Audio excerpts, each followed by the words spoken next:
Bonsoir et merci de toujours nous suivre sur RTI2. Au sommaire de l'actualité, l'éboulement d'un pont de colline détrempé par les pluies s'est effondré sur 3 habitations, ensevélissant les occupants sous une masse de terre et de débris faisant plusieurs victimes dans la commune d'Atekoubé. Et puis, hors de nos frontières, l'ancien Premier ministre opposant tchadien Sucé Masra a été placé en détention provisoire à la prison de Klessoum ce mercredi 21 mai, à l'issue de sa présentation à la justice à N'Djamena. Encore merci à vous d'être des nôtres. Un drame vient d'endeuiller la capitale économique ivoirienne, Abidjan. Dans la nuit du mardi 20 au mercredi 21 mai 2025, des pluies diluviennes se sont abattues sur le district autonome d'Abidjan, provoquant un glissement de terrain meurtrier à Mosikro, Banco Nord, quartier Nematoulaye, dans la commune d'Atekoubé. Le bilan provisoire fait état de 5 morts et 7 blessés graves selon les autorités. Il faut souligner que l'éboulement s'est produit lorsqu'un pont de colline détrempé par les pluies s'est effondré sur 3 habitations en sévélissant les occupants sous une masse de terre et de débris. Courage donc aux familles endeuillées. Mise en service le mercredi 14 mai 2025, l'échangeur du carrefour Faya change déjà le quotidien des usagers. Une semaine après son ouverture, les usagers empruntent cette voie avec le sourire, saluant même une infrastructure qui facilite grandement la circulation. Abdoulaziz Daramé, Gitonian et Sidiki Ouattara étaient sur place. Le reportage. Une semaine après sa mise en service, l'échangeur du carrefour Faya s'impose déjà dans le paysage urbain.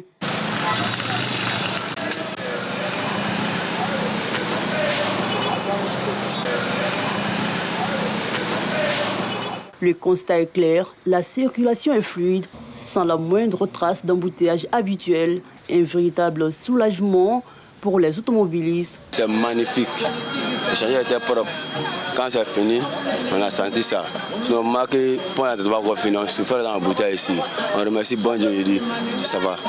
Cet échangeur-là, en tout cas, a permis au quartier vraiment de se désenclaver un peu en termes de circulation.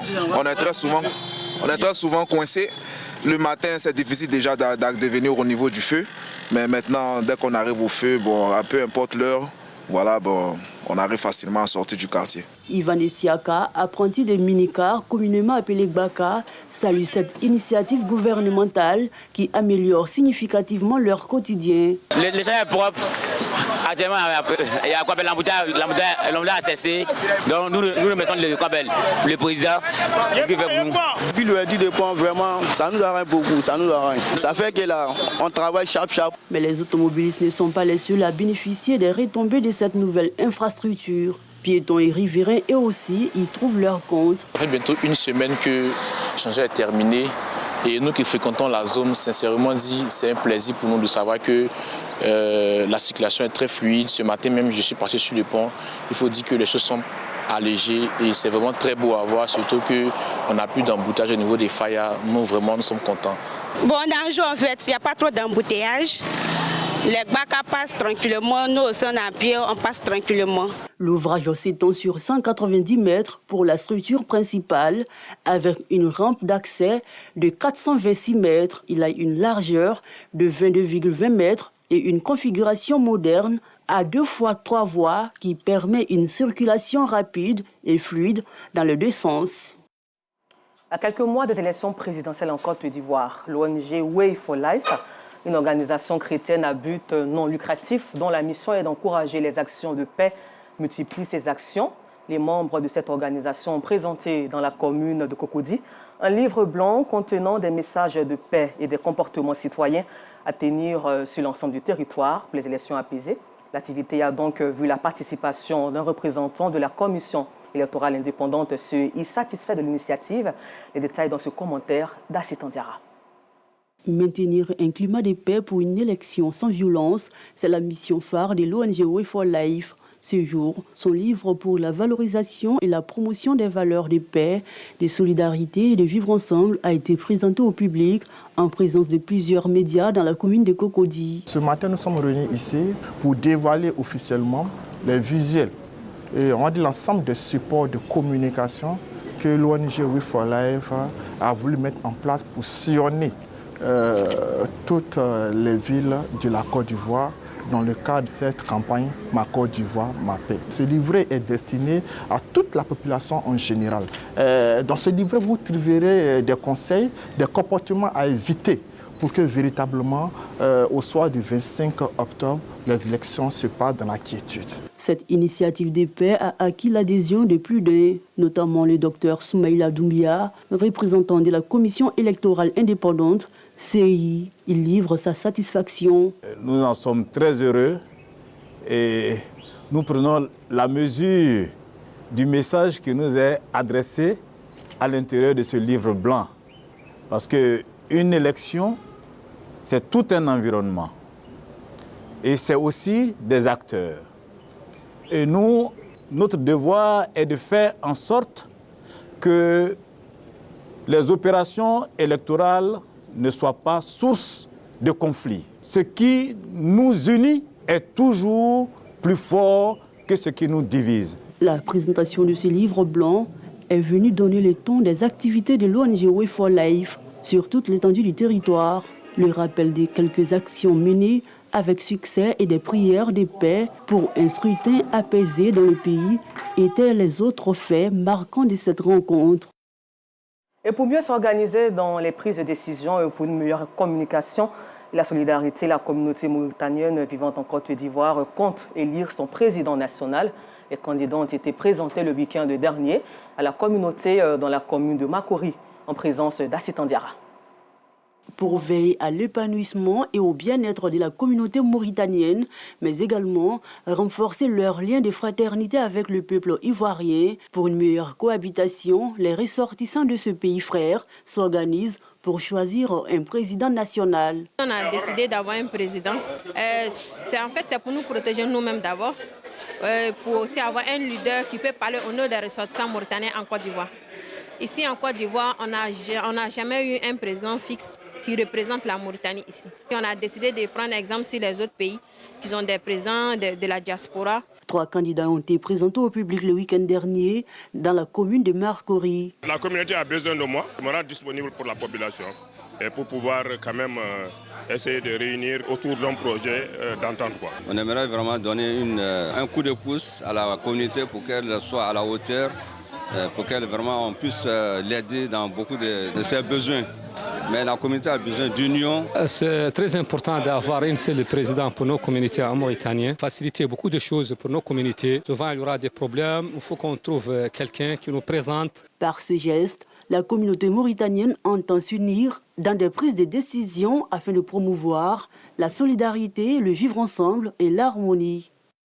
À la page éducation, les épreuves orales du brevet d'études du premier cycle BEPC se tiennent de ce 24 mai de ce 24 mai sur l'ensemble du territoire ivoirien. Et cette année, ce sont 633 817 candidats, dont 328 267 filles et 305 550 garçons qui sont attendus dans 1006 centres d'examen. Cécilia Bassolé, Assitan Diarra. Top départ des épreuves orales du brevet d'études du premier cycle du BEPC 2025 dès 8h ce mercredi 21 mai au lycée moderne Amagou Victor de Makori. Les candidats déjà installés dans les salles d'attente attendent patiemment leur tour pour l'oral d'anglais. Un élève de 3e, il a 2 objectifs. D'abord, avoir le BPC et aussi l'orientation. Donc, c'est un peu compliqué en fait. À l'oral d'anglais, j'ai bossé beaucoup le texte, comment me présenter, les mots, comment on dit, genre les bonnets, bracelets et tout, les accessoires. J'ai beaucoup bossé sur ça aussi. Dans les allées, certains élèves consultent les listes affichées pour confirmer leur jour et heure de passage. Aujourd'hui, je suis venue voir ma salle, vu que je compose des mix. Je compose un oral d'anglais. J'ai appris quelques mots en anglais. J'ai appris comment me présenter. Au sein des salles d'examen, l'épreuve se déroule dans le calme. Les candidats échangent avec l'examinateur sur des sujets de compréhension et d'expression orale. The agent is the proper of our environment. Yes. En tout cas, je me suis débrouillé. Le test parlait de la santé dans l'environnement. Je ne pense avoir compris le sujet, car lorsque j'ai lu dans le test, nous ont cité les différentes actions que nous devons faire pour rendre notre environnement propre. Pour lutter contre la corruption et assurer une bonne transparence des épreuves, le lycée moderne Amagou Victor de Makori renforce les dispositifs de contrôle. En plus des forces de l'ordre, il y a des caméras de surveillance et pour couronner le tout, une sensibilisation des examinateurs. Tout est mis en place pour assurer le bon déroulement des épreuves. Il faut éviter les gestes de compromission. Ici, on ne prend pas d'argent aux enfants. Il faut éviter ça petit. On ne donne pas de l'argent à son interrogateur. La première journée des épreuves orales d'anglais, ça se déroule très bien. Tous les interrogateurs convoqués ont répondu présent. Jusqu'à 7 heures, aucun élève n'est absent. Avec la pluie, on a vu la volonté des enfants. Ils étaient là sous la pluie. Déjà à 6h30, tout le monde était réuni. Et vraiment, c'est extraordinaire. On sent leur détermination à réussir. Les candidats sont programmés par demi-journée. Un groupe vient ce matin, un autre l'après-midi, de ce mercredi jusqu'au samedi. Tout à l'heure, j'ai parlé de la corruption, de la fraude. Je leur ai dit, on ne vient pas ici avec de l'argent pour donner à un interrogateur. Si on les prend, l'interrogateur et l'élève, ils seront punis. Après Marcory, direction le lycée moderne de Trècheville, où les examens se déroulent également dans de bonnes conditions. Les examinateurs notent un point positif pour l'instant. J'ai déjà interrogé des candidats qui ont l'air d'être américains, au nombre de 3 ou 4. C'est-à-dire que ce sont des candidats performants, ils s'expriment correctement, sans erreur, mais le reste, j'avoue que le niveau est moyen. Quand je les interroge, il faut les motiver à parler. Je le fais, je les sensibilise et je les encourage à être à l'aise, à pouvoir s'exprimer, à dire ce qu'ils pensent. Une candidate ayant terminé l'épreuve partage son ressenti. L'oral s'est passé très bien, les épreuves n'étaient pas trop dures et nous sommes contents. Et nous voudrons que l'examen soit favorable comme l'oral aussi. Du côté de l'organisation, les responsables des centres dressent un bilan satisfaisant pour cette première journée. Nous avons 602 candidats. Tout a bien commencé, tous les interrogateurs sont là. Et les élèves programmés pour cette matinée aussi sont tous là et ça se passe bien. Les dispositions ont été prises, tout est respecté. La sécurité aussi, vous avez vu que les agents de sécurité sont au portail et ils veillent. Les épreuves orales du BEPC 2025 se poursuivront jusqu'au samedi 24 mai avant de laisser place aux épreuves écrites prévues du lundi 26 mai au vendredi 30 mai. Les résultats seront proclamés le 17 juin 2025. À la page sport, le ministre de l'Intérieur, de la Sécurité, le général Vagondo Diomandé, était aux côtés de la police nationale et du corps préfectoral pour prendre part à la journée sportive qui s'est tenue le samedi dernier. L'objectif vise à renforcer la cohésion entre les travailleurs du ministère. Pascal Koné, Kader Bachil. Ils étaient plus de 500 personnes issues du corps préfectoral et de la police nationale à prendre part le samedi 17 mai à cette deuxième édition. Au programme, étirements et marches. Dans une ambiance bon enfant, ils ont arpenté les rues de la commune du Plateau.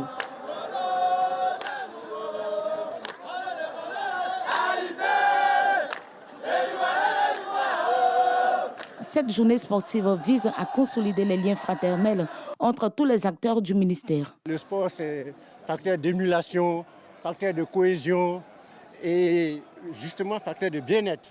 Donc de temps en temps, il est bon qu'on se retrouve tous ensemble comme ça, tout grade confondu, pour travailler physiquement notre corps. En tout cas, je suis heureux d'être ici. Une journée saluée par les participants. C'est une très bonne initiative. Vous voyez là, aujourd'hui, on ne sait pas qui est qui, on ne sait pas qui est DG, qui est ministre. Nous sommes tous ensemble, nous communions ensemble. Et vraiment, nous sommes très contents de participer à cette activité sportive. C'est un parcours défini. Le ministre sait très bien que le parcours peut convenir à tout le monde. Il sait que ses collaborateurs sont en forme, donc on n'a pas d'inquiétude. Cette journée sportive s'est terminée par le géant fitness sur l'esplanade du ministère. Émerveillé, le ministre Vagondo Diomandé a rassuré ses collaborateurs que ce rendez-vous sportif va se tenir chaque mois.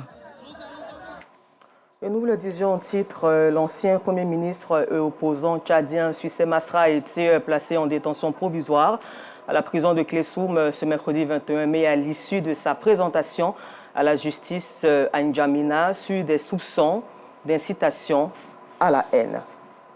Et puis retour ici en Côte d'Ivoire où nous sommes en compagnie d'Odette Traoré-Cherlé, plus connue sous le nom de Lady O, chef d'entreprise. Et avec elle, nous parlerons de l'entrepreneuriat féminin, une porte de sortie plutôt pour les femmes. Bonsoir et bienvenue Lady O.